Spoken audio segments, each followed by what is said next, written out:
मेरे साथ मिल के पढ़िए बाबा से बुलंद पढ़िएगा सलातु वस्सलामु अलैका या रसूल अल्लाह व अला आलिका व सुहाबिका या हबीब अल्लाह सल्लल्लाहु अलैहि वसल्लम। अल्लाह तबारक व तआला की हम्द व सना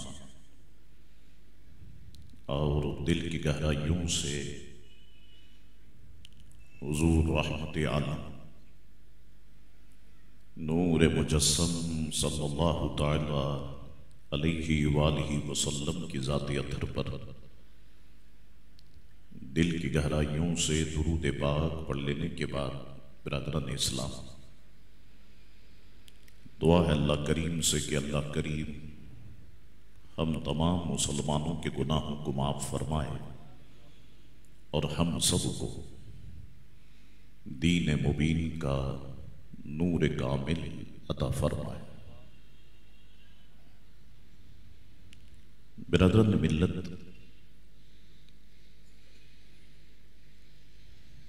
आप सब जानते हैं कि इस दुनिया में दीन इस्लाम के अलावा भी दीगर मज़ाहिब मौजूद हैं।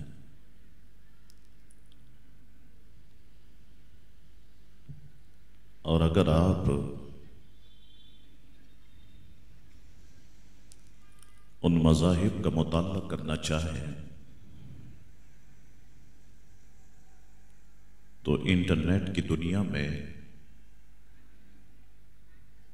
उनकी किताबें भरी हुई हैं।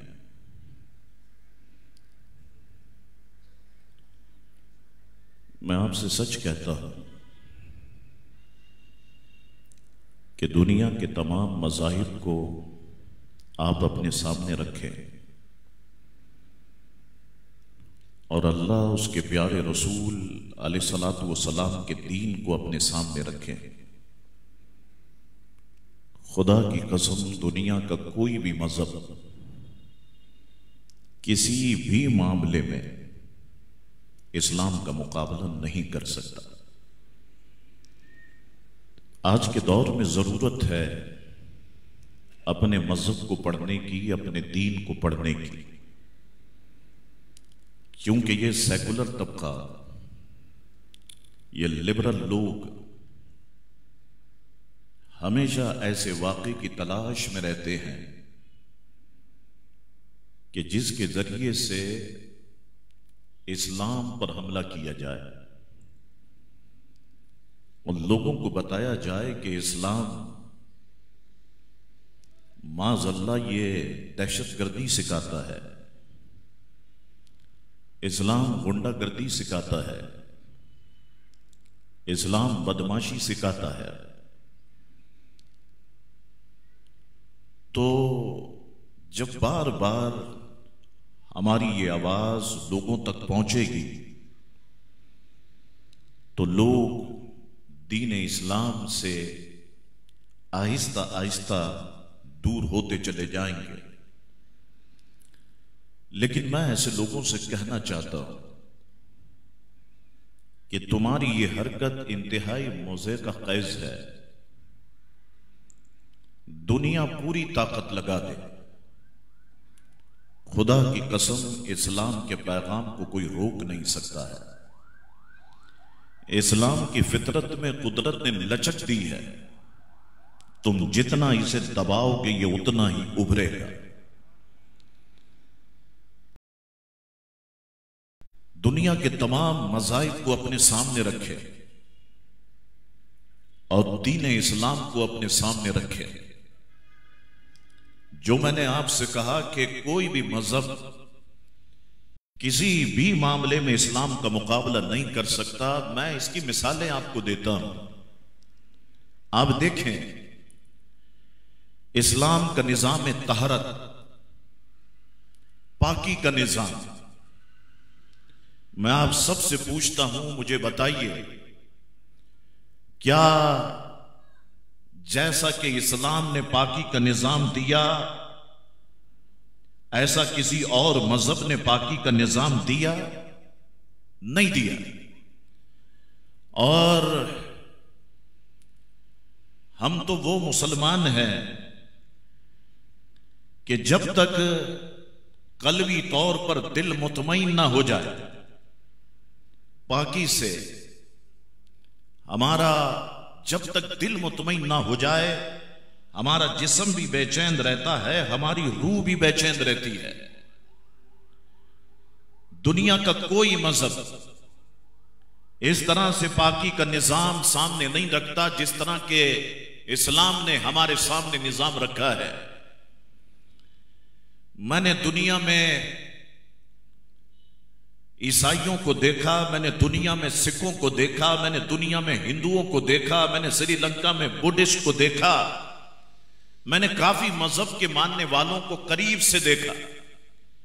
खुदा की कसम, जो निफासत इस्लाम के अंदर है ये किसी और के अंदर नहीं है। और मैं आपसे कहता हूं, देखिए, आप मुसलमान जब तक, एक तो मजबूरी अलग बात है, जब तक पानी से तहारत हासिल नहीं कर लेता इसे सुकून नहीं मिलता। मैं आपको बताऊं कि दुनिया में एक पाकिस्तानी एयरपोर्ट्स, चले हम कराची का इंटरनेशनल एयरपोर्ट लेते हैं, इसमें वॉशरूम में पानी है। सऊदी अरब का एयरपोर्ट्स आप ले लें, वॉशरूम में पानी है। आप दुबई का एयरपोर्ट ले लें, वॉशरूम में पानी है। लेकिन दुनिया, आप अमेरिका चले जाएं, आप कनाडा चले जाएं, आप स्पेन चले जाएं, आप ऑस्ट्रिया चले जाएं, आप जर्मनी चले जाएं, किसी भी एयरपोर्ट पर आपको वॉशरूम में पानी तक नहीं मिलेगा। तो बड़ी मुश्किल हो जाती है दौरान सफर हम जैसे लोगों के लिए। फिर एक डिस्पोजेबल बोतल अपने साथ रखना पड़ती है, क्योंकि तरबियत ही हमारी ऐसे माहौल में हुई है ना। तो अब जब तक पानी से इस्तिंजा ना कर ले हमें सुकून ही नहीं मिलता है। अल्लाहु अकबर। दूसरा मैं आपको बताऊं निज़ाम इबादत, इस्लाम का जो हसीन निज़ाम इबादत है, खुदा की कसम ऐसा निज़ाम इबादत किसी और के पास नहीं है। देखिए आप, अगर आपको नमाज पढ़ना है, गुस्ल जरूरी है तो आपने गुस्ल करना है, और गुस्ल के लिए कितनी चीजें जरूरी हैं आप जानते हैं। हाथों का धोना जरूरी, कुल्ली करना जरूरी, नाक में नथनों तक पानी चढ़ाना जरूरी, पूरे आज़ाए जिस्म पर पानी बहाना जरूरी। और जिस्म के बाज आज़ा ऐसे हैं कि जब तक कि उन पर जानबूझ के पानी ना बहाया जाए तो पानी बहता ही नहीं है, तो गुस्ल ही नहीं होगा। मिसाल के तौर पर हाथों का यह हिस्सा जब तक कि इधर पानी ना पहुंचाए तो गुस्ल नहीं होगा। इसी तरह हमारी नाफ का हिस्सा जब तक कि इसमें पानी ना पहुंचाए गुस्ल नहीं होगा। अल्लाहु अकबर। तो गुस्ल अगर लाजमी है तो गुस्ल करना जरूरी है, वजू लाजमी है तो वजू करना जरूरी है।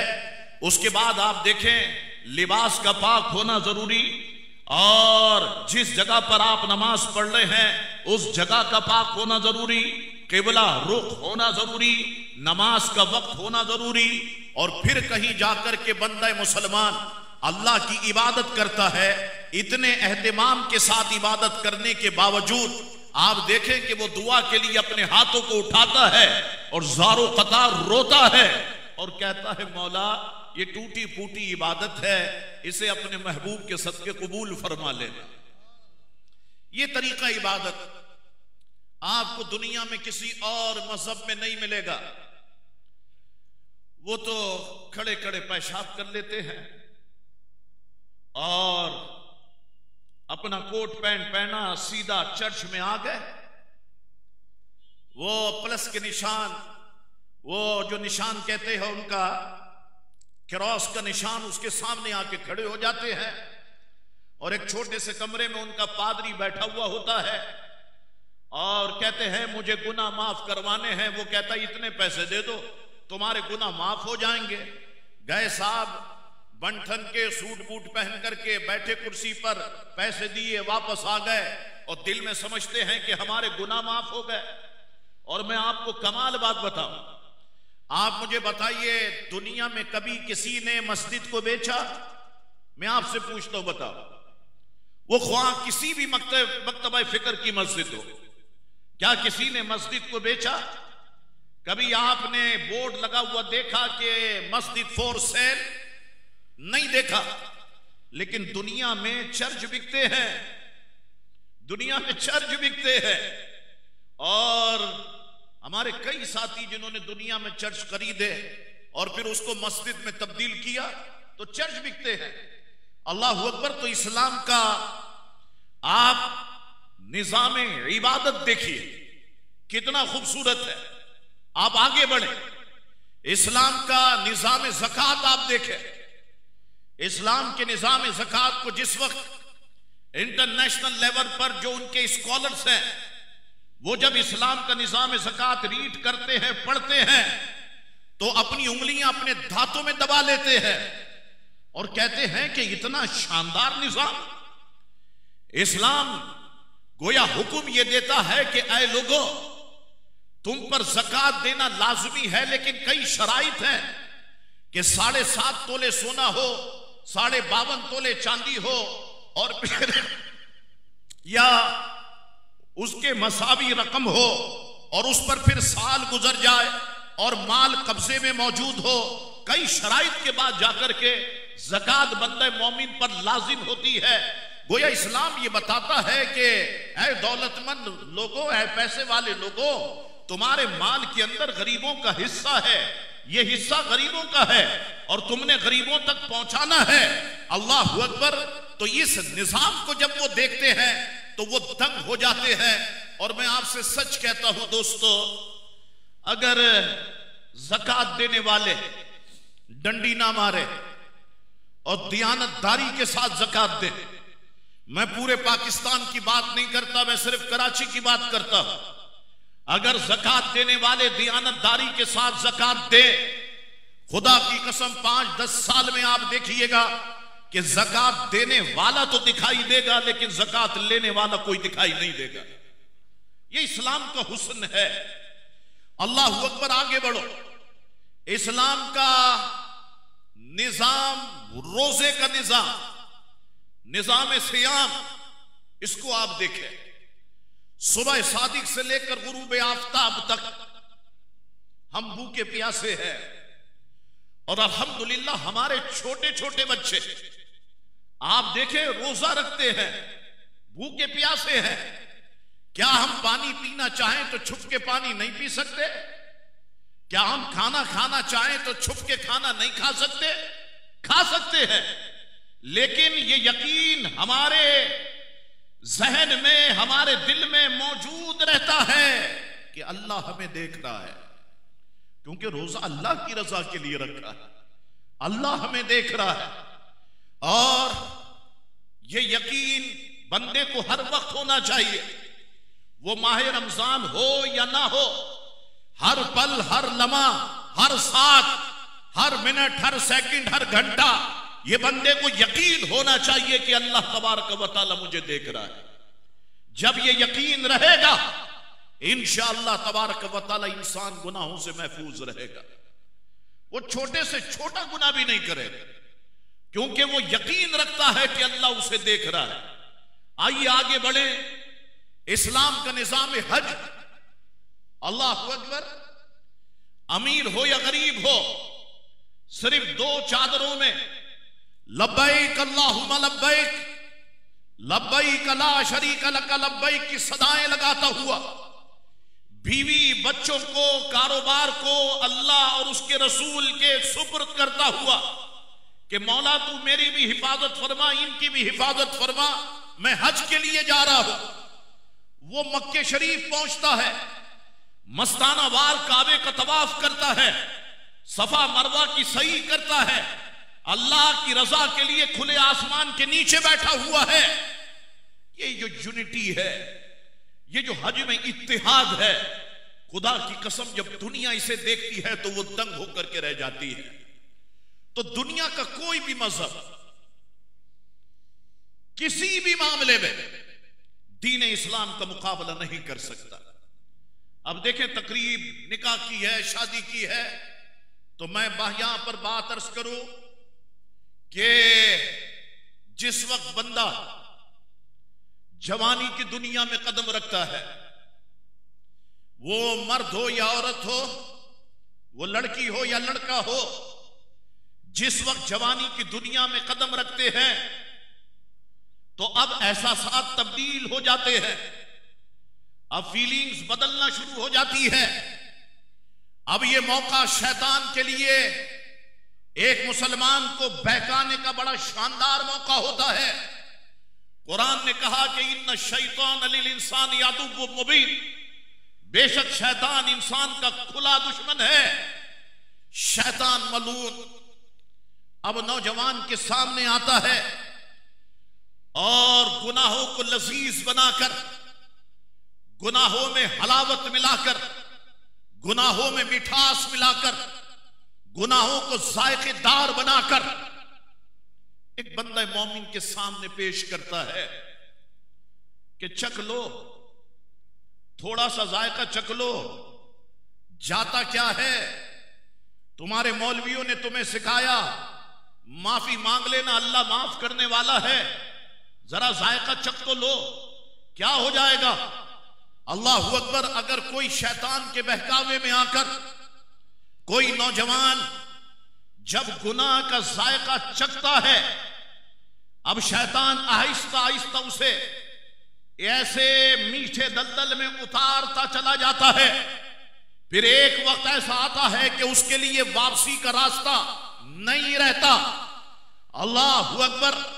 वो जिना में सुकून महसूस करने लग जाता है, वो शराब में सुकून महसूस करने लग जाता है, वो सूद में और हराम में उसे राहत मिलने लग जाती है।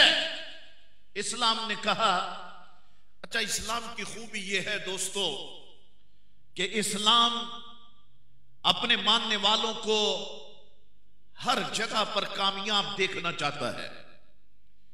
एक मुसलमान की अंदरूनी जिंदगी हो, एक मुसलमान की बैरूनी जिंदगी हो, मुसलमान बीवी बच्चों में हो, मुसलमान दोस्तों में हो, मुसलमान सफर में हो, मुसलमान हदर में हो, इस्लाम कामयाब देखना चाहता है। अच्छा, कमाल यह है कि सिर्फ कामयाब देखना नहीं चाहता, बल्कि इस्लाम कामयाबी के नुस्खे भी फराहम करता है। अब देखो, अब बंदा मोमिन ने जवानी की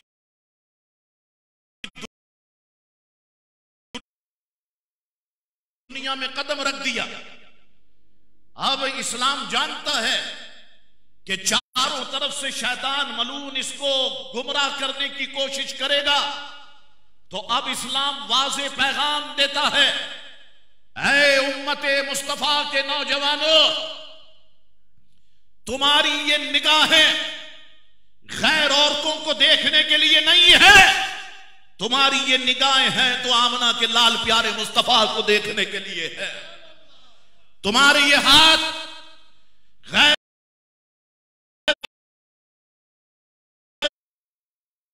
औरतों के हाथों को थामने के लिए नहीं है, तुम्हारे ये हाथ तो कुरान और हदीस को थामने के लिए है। तुम्हारे ये कदम ज़िना और जुए और शराब के अड्डों की तरफ चलने के लिए नहीं है, तुम्हारे ये कदम है तो मुस्तफा के मदीने की तरफ चलने के लिए है। तुम्हारे ये कदम तो बैतुल्लाह की तरफ चलने के लिए है। अब तुमने जवानी की दुनिया में कदम रख दिया है और अब शैतान गुनाहों को लजीज बनाकर तुम्हारे सामने रखेगा, तुम्हें सिराते मुस्तकीम से बहकाने की कोशिश करेगा। अब तुम्हारे एहसास तब्दील हो गए हैं।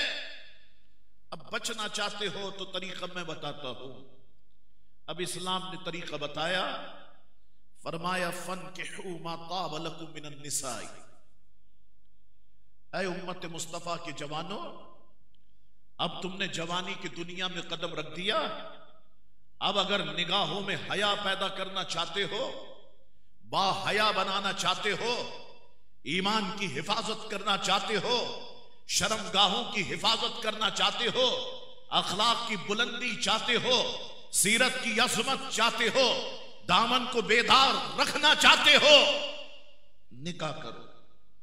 फन्किहू मा ताब लकुम मिनन निसाई, निकाह करो जो औरत तुम्हें पसंद आए।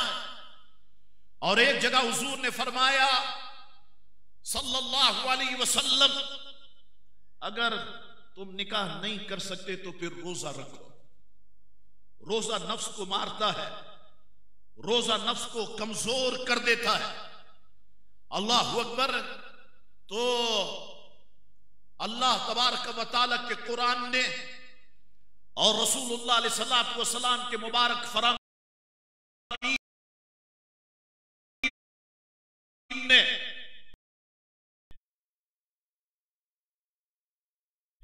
उम्मत मुस्तफा को निकाह करने का हुक्म दिया कि निकाह ऐसी चीज है जिससे शर्म पैदा होती है, हया पैदा होती है, शर्मगाहों की हिफाजत होती है।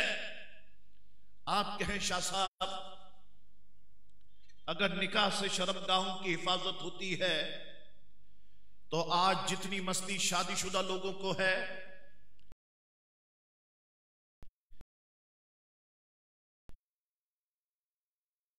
इतनी तो कंवारों को नहीं है।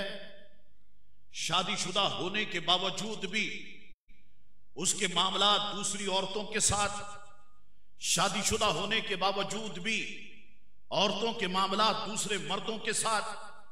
आप भी रोजाना अखबारात देखते हैं, पढ़ते हैं,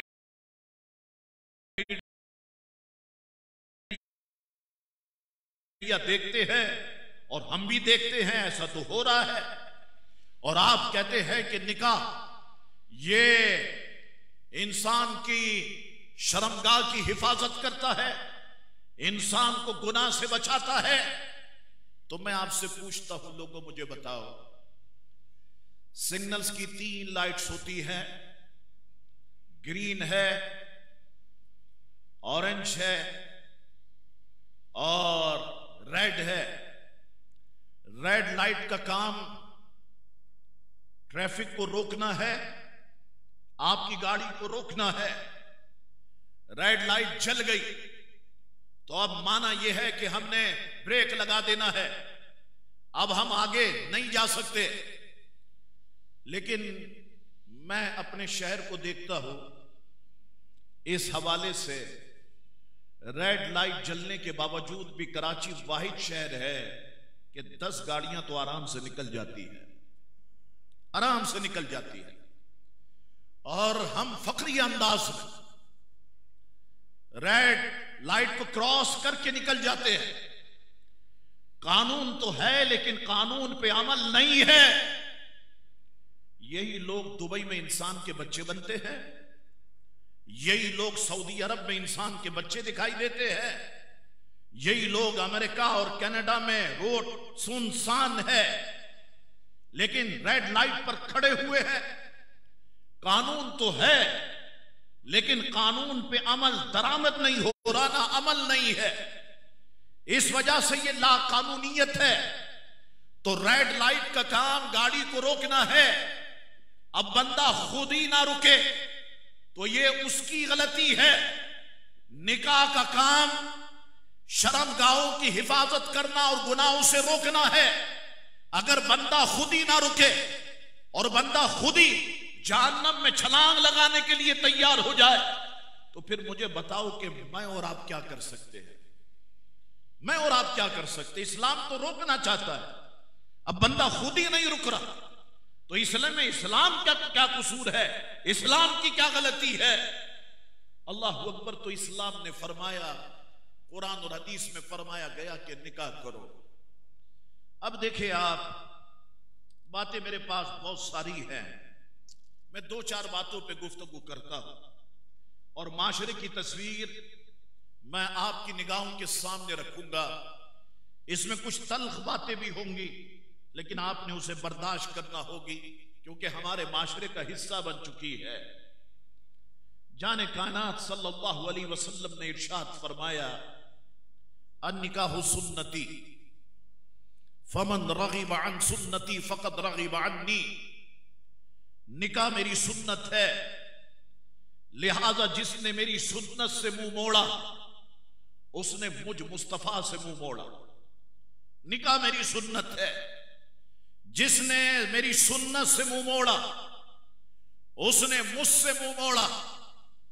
हुजूर अलैहिस्सलाम ने इरशाद फरमाया, 4 चीजें ऐसी हैं कि जो रसूलों की सुन्नत से है। एक हया, दूसरा खुशबू लगाना, तीसरा मिसवाक करना, चौथा निकाह करना। फरमाया ये 4 चीजें ऐसी हैं जो रसूलों की सुन्नत से है। अल्लाह अकबर। बुखारी शरीफ में भी ये बात मौजूद है, निसाई शरीफ में अत-तरगीब व तरहीब में भी ये बात मौजूद है कि 3 मर्द उम्महातुल मोमिनीन के पास आए, अज़वाज मुतारात के पास आए और पूछने लगे कि ये फरमाइए ऐ हमारी माओ, क्योंकि उम्महातुल मोमिनीन है, मोमिनीन की माएँ हैं, ये बताए रसूलुल्लाह अलैहिस्सलातु वस्सलाम इबादत कितनी करते हैं। जब अज़वाज मुतारात ने और रसूलुल्लाह अलैहिस्सलातु वस्सलाम की इबादत का मामला सामने रखा तो उन्होंने हुजूर अलैहिस्सलाम की इबादत को थोड़ा जाना। उनमें से एक कहने लगा कि मैं सारी रात नमाज पढ़ा करूंगा। दूसरा कहने लगा अब मैं रोजाना रोजे ही रखा करूंगा। तीसरा कहने लगा कि मैं कभी भी शादी नहीं करूंगा। अब जब ये 3 मर्द चले गए तो कुछ देर बाद जाने कायनात सल्लल्लाहु अलैहि वसल्लम अज़वाज मुतारात के हुजरात की तरफ आए। अज़वाज मुतारात ने इन 3 मर्दों का मामला सामने रखा तो हुजूर अलैहिस्सलाम ने तीनों को बुलाया। तीनों आ गए। हुजूर अलैहिस्सलाम ने इरशाद फरमाया, कान खोल के सुन लो, मैं तुम सब की निस्बत अल्लाह से सबसे ज्यादा डरने वाला हूं। मैं मुत्तकी हूं, लेकिन मैं रोजा रखता भी हूं और कभी रोजा नहीं भी रखता। इस रोजे से मुराद नफली रोजा है, कहीं फर्ज रोजा नहीं समझ लीजिएगा। मैं रोजा रखता भी हूं और कभी रोजा नहीं भी रखता। मैं रात को नमाज भी पढ़ता हूं और मैं सो भी जाता हूं, यह भी नफली इबादत का मामला है। फिर फरमाया, सुन लो, मैं शादियां भी करता हूं। जिसने मेरे तरीके से मुंह मोड़ा वो मेरी उम्मत से नहीं है। जिसने मेरे तरीके से मुंह मोड़ा वो मेरी उम्मत से नहीं है। अल्लाहु अकबर। अब कुव्वतुल कुलूब के अंदर हदीस शरीफ का ये मफहूम मौजूद है, जरा गौर से सुने इसे। और मैं अपने माशरे की तस्वीर पेश करता हूं, इस तस्वीर को भी आप देखें।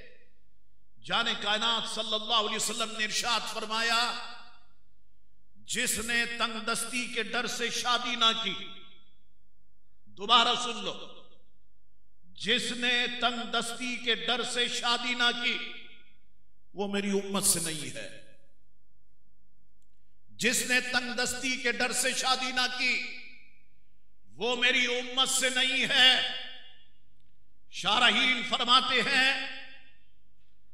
कि हुजूर बताना ये चाह रहे हैं, फरमाना ये चाह रहे हैं कि रज़्ज़ाक़ बंदा नहीं है, रज़्ज़ाक़ अल्लाह तबारक व तआला है। रिस्क देने वाली जात अल्लाह की है। शौहर कमाने वाला है, मजदूरी करने वाला है, खिलाने वाला नहीं है। खिलाने वाला है तो अल्लाह है, और अगर कोई किसी को खिलाता है तो उसे खिलाने की तौफीक देने वाला भी अल्लाह ही है। अल्लाहु अकबर। तो सिर्फ गुर्बत और मुफलिसी को देखकर शादी को टाला ना जाए। शारीन फरमाते, थोड़ी आमदनी भी हो तो रसूलुल्लाह, अल्लाह और उसके रसूल के भरोसे पर शादी कर ली जाए। ज्यादा शान, मोटी आमदनी के चक्कर में ना रहे। अब मैं जो तल्ख बातें करने लगा हूं, जो माशरे में मैंने देखी, वो अर्ज करता हूं। मैं आपसे पूछता हूं, मुझे बताओ, जितने बैठे हो, देखो आवाज निकालना, ये बाद में खाना भी मौजूद है, इसको हलाल कर लेना खुदा के लिए। मैं आपसे पूछता हूं, मुझे बताओ, शादी को मुश्किल हमने किया या इस्लाम ने किया? हमने किया, मैंने, आपने, हम सब ने शादी को मुश्किल किया। जिस वक्त रबीउल अव्वल शरीफ का महीना होता है या आने वाला होता है, एक सवालात की बहुतात होती है कि शाह साहब ये बताएं, मीलाद मुस्तफा मनाना जायज है या नाजायज है? हुजूर अलैहिस्सलाम ने मीलाद कब मनाया? अबू बकर सिद्दीक ने, हुजूर फारूक आजम ने, हुजूर उस्मान गनी ने, हुजूर मौला अली ने मीलाद कब मनाया? झंडियों का सबूत दे, लाइटों का सबूत दे। ये जो आप नश्तर पार्क के लिए जुलूस निकालते हैं, जुलूस मीलाद का सबूत दे। हमसे तो हर मामले में सबूत मांगते हो, कुरान से सबूत दे, हदीस से सबूत दे। अब मुझे जरा सबूत दो कुरान और हदीस से कि इस्लाम ने कब कहा कि 5 लाख की दूल्हे की शेरवानी होनी चाहिए। लाओ कुरान और हदीस से। हम पाबंद है, तुम पाबंद नहीं हो। अपने मतलब की बात आई तो कुरान और हदीस बंद करके रख दी। अब मैं पूछता हूं, मुझे बताओ, इस्लाम ने कब हुक्म दिया कि शेरवानी दूल्हे की 5 लाख की होनी चाहिए, 2.5 लाख की होनी चाहिए? दीपक परवानी, आमिर अदनान, ये बड़े बड़े डिजाइनर के पीछे कौम भागती है और शेरवानी की इब्तिदा उनकी 40-50 हजार से होती है। और 40-50 हजार की जो शेरवानी है वो आप स्वयं में पहन सकते हैं। वो तो इतनी सादा शेरवानी है, आप सोए में पहने या जनाजे में पहन लें। और ऊपर की तरफ जाए, ये सारा नौजवान तबका बैठा हुआ है। देखो कौम ब्रांडेड की दीवानी है ना। अच्छा, कमाल बात यह है, इस मामले में मैं देखता हूं कि पाकिस्तान का कोई ब्रांड नहीं है, अलल टप चल रहा है। दुनिया में तो ब्रांड है, मैं देखता हूं वो गुची है, वो परादा है, इस तरह के दीगर और नाम है। दुनिया ब्रांड के पीछे भागती है। अल्लाह अकबर। तो यहां इस्लाम ने कब हुक्म दिया कि दुल्हन का शरारा 2.5 लाख का होना चाहिए, 3 लाख का शरारा होना चाहिए? इस्लाम ने कब हुक्म दिया? शादी को मुश्किल तो हमने बनाया, शादी में रुकावटें तो हमने खड़ी करी। इस्लाम ने तो शादी को आसान रखा। एक दौर था कि शादियां होती थी रोड पे ही होती थी। कितने बुजुर्ग बैठे होंगे, शादी उनकी रोड पे हुई, दूसरे दिन पता चलता था इतने चमचे गायब हो गए, इतनी प्लेटें गायब हो गई, उसी में हिसाब हो रहा होता था। फिर एक वक्त आया कि मैदानों में शादी होने लग गई, तो लोग ताने देते थे, यार सारे घर वालों को मुश्किल में डाल दिया, मैदान में जाओ, जनरेटर लग जाएगा, लाइटें लग जाएंगी, शामियाना कनाते सब आ जाएंगी, शादी हो जाएगी। लोग उधर चले गए। फिर शादी हॉल बनने लग गए। फिर ताना मिलने लगा कि क्यों मैदान में शादी करते हो, शादी हॉल में जाओ, वहां जाकर के शादी करो। लोग शादी हॉलों में आ गए। फिर ये बैंक्वेट बनने लग गए। और अब ताना मिलने लगा कि तुम क्यों सादे से शादी हॉल में शादी कर रहे हो, बैंक्वेट में जाओ, जरा ठंडक के मजे भी तो लो। देखो चारों तरफ ठंडी ठंडी हवाएं आ रही होंगी, स्प्लिट चल रहे होंगे, बड़े सुकून के साथ तुम्हारी शादी हो जाएगी। अल्लाहू अकबर। और फिर शादी को मुश्किल बनाते हुए एक बात हो तो मैं आपको बताऊंगा। मेरे पास तो रोजाना मैं 100 बंदों से मिलता हूं। लोगों ये इतना पैसा खर्च करने के बावजूद शादी करते हैं। खुदा की कसम, एक हफ्ते पहले की बात बताता हूं, 17 दिन में तलाक हो गई। सिर्फ 17 दिन में।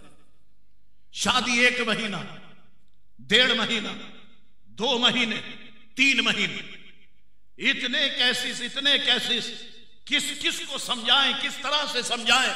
अब ये मुश्किल होता जा रहा है। तो आप क्या समझते हैं? अजीबो गरीब मामलात आ गए। ब्राइडल शावर एक नई चीज आ गई, मैं अभी इसको सुन रहा हूं। फिर आप देखें दुल्हन का मेकअप, और मेकअप भी वाटरप्रूफ होना चाहिए, क्योंकि रुखसती के वक्त जो रिक्कत अंगेज मनाजिर होंगे और उससे जो आंसू निकलेंगे, कहीं मेकअप बह ना जाए और दुल्हन का हकीकी चेहरा कहीं सामने ना आ जाए तो शादी गले पड़ जाएगी। इसलिए वाटरप्रूफ मेकअप उसने कराना भी बड़ी जगहों से है, उसके भी बड़े पैसे हैं। 40,000 तो ये तो इससे ऊपर चले गए, 60,000, 1 लाख, इससे ऊपर चला गया मामला। अल्लाहू अकबर। उसके बाद आप आगे बढ़े और अब तो दूल्हे के भी मेकअप हो रहे हैं। कितने निकाह में बैठा होता हूं, क्या हुआ, दूल्हा अभी आ रहा है ब्यूटी पार्लर से, इसको भी पार्लर की जरूरत पड़ गई, ये भी पार्लर से होकर के आ रहा है। अल्लाहू अकबर। फिर दूल्हा और दुल्हन की एंट्री होती है, लाइटें बंद कर दी जाती है, स्पॉट लाइट। एक मौलवी साहब एक जगह मेरे साथ बैठे हुए थे, मैं नाम नहीं लूंगा, स्पॉट लाइट, और फिर गाने चल रहे हैं। अच्छा, फिर जब आपने एहतजाज किया तो अब अल्लाह के नाम अस्माउल हुसना का जिक्र हो रहा है और दूल्हा दुल्हन आ रहे हैं। अच्छा, जब जिंदगी में पहली बार ऐसा हुआ, लाइट बंद हुई, तो मैंने कहा क्या जिक्र होगा? उन्होंने कहा शाह साहब जिक्र होगा। मैंने कहा यार, हम तो जब जिक्र करते हैं, जिक्र इलाही, तो लाइट बंद करते हैं, क्या जिक्र होगा? उन्होंने कहा नहीं, दूल्हा दुल्हन की एंट्री होगी, महारानी आ रही है, महाराज आ रहे हैं, स्पॉट लाइट ऊपर है, दूल्हे को खुफिया मैसेज दिया जा रहा है अंधेरों के जरिए से कि बेटा देख ले, तेरी जिंदगी में अंधेरे अभी से ही शुरू हो गए। खुशियों के दिन गए, अब अंधेरे में जिंदगी गुजरेगी। अल्लाह अकबर। फिर आए आप खाने की तरफ आ जाए। लोग कहते हैं खाना खुल गया। मैं कहता हूं खाना नहीं खुला, लोग खुल गए। एक गरीब आदमी, देखो अब उधर से बीवी का प्रेशर है, बेटियों का प्रेशर है, वो इधर बेचारा पैसे उधार लेता है, किसी से लाख, किसी से 2 लाख, अपनी बच्ची की शादी करता है। और हम देखते हैं जिस वक्त खाना शुरू होता है, जितना आपको खाना है आप उतना खाएं। आप इतना ज्यादा क्यों ले लेते हैं? आप थोड़ा खाना खाएं, लेकिन हमने प्लेट को भरना जरूरी है। ऐसा लगता है कि अब बाद में ये मिलेगा ही नहीं, और उसमें खाते कितना है? थोड़ा सा खाते हैं, और उसके बाद वो प्लेट टेबल पर रख के चले जाते हैं। आप कोई पीर साहब हैं, आपका तबर्रुक खाएगा कोई? क्या हजरत साहब तबर्रुक रख के गए हैं हम खाएंगे? खाएगा कोई? वो खाना जाया हो रहा है। वो बाप जिसने 2, 5 लाख, 10 लाख उधार लेकर के खाने पे पैसा लगाया, मुझे बताओ उसके दिल पे क्या बीत रही होगी? क्या बीत रही होगी? फिर खाना खाने के बाद लोग जब कहते हैं ना मजा नहीं आया, मुझे बताओ उस बेटी के बाप पे ऐसा लगता है कोई खंजर से वार कर रहा होगा। अच्छा, आप क्या समझते हैं? मैं आप सबसे ओपनली पूछता हूं, आप इस तरह लोगों को राजी कर लेंगे? लोगों को खुश कर लेंगे? देखिए, मैं एक मिसाल सामने रखता हूं। एक करोड़पति आदमी है, करोड़पति आदमी 5 स्टार होटल में अपनी बेटी की शादी करता है, इकलौती बेटी है, 52 डिशेस रखता है वो। अब तो इसमें भी तरक्की हो रही है, और जिन जिन से हमारी दोस्ती हो रही है मुल्कों से, उनके खाने आ रहे हैं। सबसे पहले तो ये चाइनीज सूप, चाइना के अंदर जाएं इस सूप का वजूद ही नहीं है। दूसरा, मुर्गी के गुस्ल का पानी। चले जाए बोल्टन मार्केट, इधर मुर्गी को उल्टा टंगाया हुआ है, उसमें वो पानी डाले जा रहा है, ये मुर्गी के गुस्ल का पानी पी रही है कौम। और बहुत सारो है साहब, बहुत सारो है। शाह साहब आप भी चखे, बहुत अच्छा है। मुझे माफ कर दो बाबा, मुझे आप माफ कर दें। अल्लाह अकबर। अब टर्किश से दोस्ती हो गई, तुर्कियों से, तो अब टर्किश खाने। अभी थोड़ी देर बाद वो खाने भी तलवार से खाने पड़ेंगे। जो मामला चल रहे हैं, घोड़े पे बैठ के आएंगे और तलवार से खाएंगे। अभी ये भी मामला चल रहे हैं। जलसे में गया मैं, और उन्होंने तोहफे में मुझे तलवार पेश कर दी, और उस पर एक मोनोग्राम भी बना हुआ। तो उन्होंने कहा ये इस कबीले की तलवार है। मैंने कहा बना रहे हो 15-15 हजार में लालू खेत में, रणछोड़ लाइन में, और कहते हो उस कबीले की तलवार है। अल्लाह अकबर। एक बंदा है, करोड़पति है, अरबपति है, बेटी की शादी करता है, 5 स्टार होटल में करता है, 52 डिशेस आपके सामने रखता है। आप खाना खाते हैं, यार ये फिश भी अच्छी है, ये चिकन भी अच्छी है, ये सब आपने खाया पिया, डट के खाया। उसके बाद जब गाड़ी में आप घर आने लगे, 4-5 दोस्त या फैमिली है, आपस में क्या कहते हैं? फजूल खर्च निकला, खाया उसका, अब गालियां भी उसी को। फजूल खर्च निकला। पैसा दिखाना चाहता था, पैसा, हमारी नाक तो नीचे कर दी ना, अब इतना एहतमाम हम कहां से कर सकेंगे? लीजिए जनाब, वो 52 डिशेस 5 स्टार होटल में दावत, वो आपको मुतासिर नहीं कर सका। अच्छा, करोड़पति आदमी है, अरबपति, बेटी की शादी करता है, सबको दावत देता है, और खाने में जर्दा और बिरयानी रखता है, और कहता है खाओ। लोग खाते हैं, ऐसा नहीं खाते। खाने के बाद जब गाड़ी में वापस जा रहे होते हैं, कहते कंजूस निकला, अल्लाह ने इतना पैसा दिया था, कम से कम 4-6 डिशेस तो रख देता, बिरयानी और जर्दा रख दिया। तो आप कौम को राजी कर लेंगे? आप नहीं राजी कर सकते। आपकी सोच ये होनी चाहिए कि मेरा अल्लाह और मेरा रसूल राजी हो जाए। खुदा की कसम, ये दुनिया आपसे राजी हो जाए।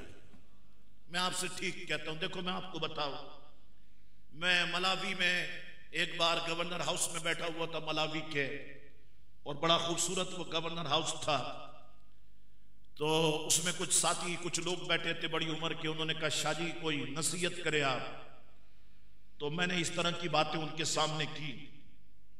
तो उनमें से एक साहब वो कहने लगे मेरा ताल्लुक पाकिस्तान कराची से है, शाह साहब आपकी बात मेरे दिल पे लगी है, और 2-4 महीने के बाद मेरे बेटे की शादी होगी, मैं जरूर आपकी बातों पर अमल करूंगा। वो बंदा आया, सीएम हाउस के सामने पहले ऑर्चिड लॉन था जो अभी खत्म हो गया, वहां पर उसने शादी रखी अपने बेटे की, और दीगर 3 गरीब बेटियों की शादियां रखी। चादर बिछा दी उसने, और थाल में उसने जर्दा बिरयानी सबको खिलाया, और मुझको सीने से लगा के कहने लगा शाह साहब आपने सही तरबियत फरमा दी थी मेरी। अगर मैं शादी करता तो इतना खर्चा एक बेटे की शादी पे आता, ये 3 गरीब बच्चियों का घर बस गया। खुदा की कसम मुझे बड़ी खुशी महसूस हो रही है, बड़ी हलावत महसूस हो रही है। तो लोगों चेंज खुद लाना होगा, तब्दीली हमें खुद अपने अंदर से लानी होगी। याद रखो, जिस माशरे में निकाह महंगा हो जाए, शादी महंगी हो जाए, उस माशरे में जिना सस्ता हो जाता है। यही हो रहा है। तुम भी इस कराची में, मैं भी इस कराची में। ये जिना साहब की मजार के पास क्या होता है, कब्र के पास यही होता है। रोजाना आप भी गुजरते हैं, मैं भी गुजरता हूं। जिना आसान हो जाएगा, निकाह महंगा कर दो कि जिना आसान हो जाएगा। निकाह ही को सस्ता नहीं कर कि लोग जिना की तरफ ना जाए। क्या हम इनकलाब नहीं ला सकते? क्या हम अपने अंदर चेंज नहीं ला सकते? हम चेंज ला सकते हैं। मैं आपको दावत फिक्र दे रहा हूं, सोचो लोगों, इस पर सोचो खुदा के लिए। सर्दियों में ठिठर रहे हैं लोग, और मैं तो जलसों में मना कर देता हूं, ये जो हार लेके आते हैं ये भी कम से कम 200 रुपए का हार होगा, और बाज मर्तबा तो बहुत बड़ा हार लेके आ जाते हैं। ऐसा लगता है मुझ समेत ही गुलकंद बनाएंगे, ये इतना बड़ा हार लेकर के आ जाते हैं। मैं कहता हूं बाबा ये हार कितने का है? कहते हैं ये हार जो है वो 1500 रुपए का है।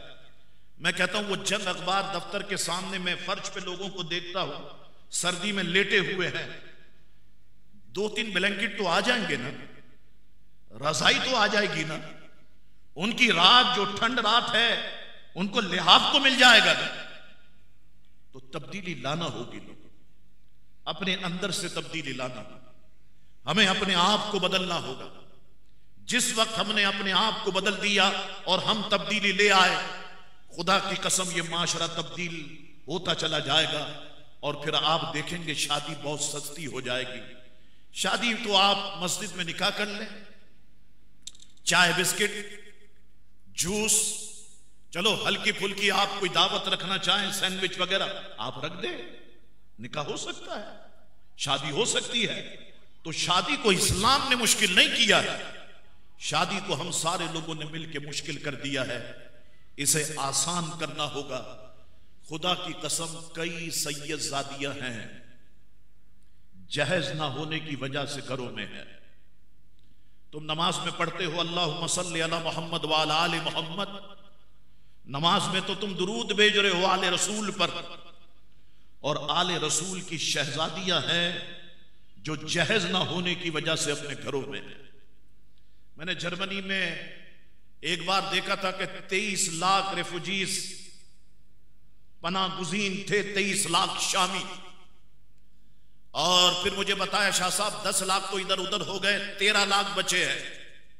उनमें अगर सिंगल बंदा है तो 400 यूरो, बीवी है तो 800 यूरो, बच्चा है तो और रकम बढ़ती है, फिर घर भी उस हिसाब से मिलता है। मैंने पूछा यार ये बताओ, ये 13 लाख जो पनागुज़ीन है इनमें खवातीन कितनी होंगी? कहने लगे 7 से 8 लाख खवातीन होंगी। मैंने कहा उन 8 लाख खवातीन में सैयदजादियां कितनी होंगी? कहने लगे हाँ सैयद जादियों की भी अक्सरियत हो। मैंने कहा इन सैयद जादियों से शादियां कौन करेगा, इनके घर कैसे बसेंगे? उनकी नजरें तो हमारे मुसलमान बच्चों पर है। वो तो टैलेंट आपका छीन लिया उन्होंने, इस बहाने वो ले गए, वो पढ़ा रहे हैं और आगे जाकर के उनका मजहब भी वो तब्दील कर देंगे। इन सैयद जातियों के बारे में कौन सोचेगा? तो खुदा के लिए मुसलमानों, ऐसा नहीं है कि हमारे पास पैसा नहीं है, हमारे पास पैसा बहुत है, लेकिन पैसा जहां पर लगना चाहिए वहां पर लग नहीं रहा। तो हम फजूल खर्ची से इज्तिनाब करें और पैसे को जहां पर लगाना है अगर हम वहां पर लगाएं, खुदा की कसम ये तब्दीली की पहली ईंट होगी। अगर हम लगाने में कामयाब हो गए फिर आप देखिएगा कि अल्लाह ताला रास्ते खुद ही खोल देगा।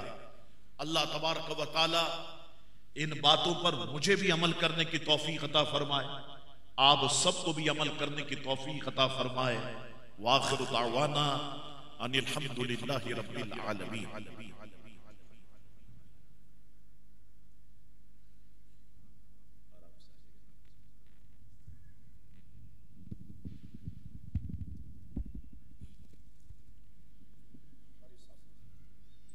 फज़ल रब से आज दानिश कादरी दूल्हा बना। फज़ल रब से आज दानिश कादरी दूल्हा बना। खुश नुमा खुश रंग फूल